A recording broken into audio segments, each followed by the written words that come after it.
Hi everyone, Tracy here. I'm super excited to be sharing my experience with you. And thank you so much, Professor Zhao and Liang Xiao, for inviting me to record this video. I graduated 3 years ago, but I did graduate with major honors in Global China Studies from NYU Shanghai in 2022. And then I started my master's at the University of Toronto. I did my master's in East Asian Studies, so pretty much the same major. And my first job after finishing school was with a global Fortune 500 company. So basically I was in tech sales. So today I want to share a little bit more specifically on relationship between the major and finding a job. So my opinion is always to separate those two.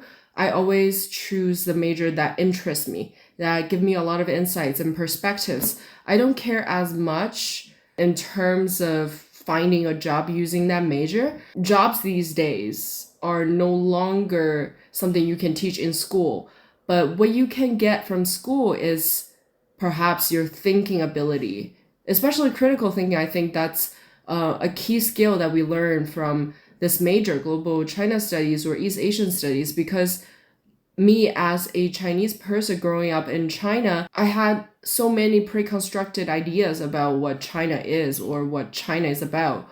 But then doing this major made me realize that there are different ways to look at it. So that really helped me establish my critical thinking ability and take it to the next level. At the same time, I think the cross-cultural communication skills are really, really important.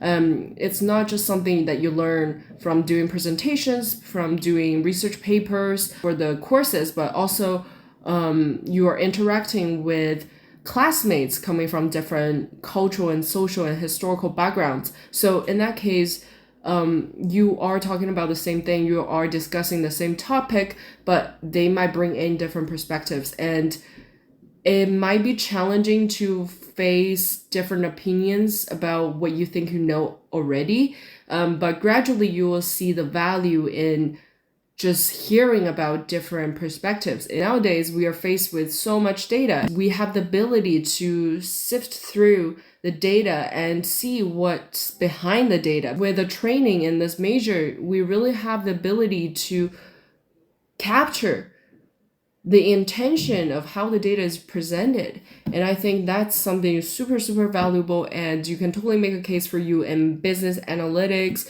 in data analytics.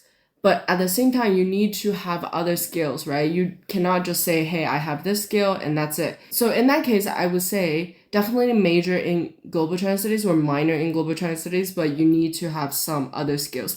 This could be another major, this could be another minor, but this could also be coming from your practical experience. For example, your internships. I always emphasize this. Internship is so important because it helps you understand, like, what do you do in each job or each position and what's each industry like, because you're not going to get any idea just sitting right there reading through your books. But of course, a lot of my classmates decided to pursue a PhD track, so which means they would love to deepen their understanding of the topic and later probably become a professor or researcher in the field.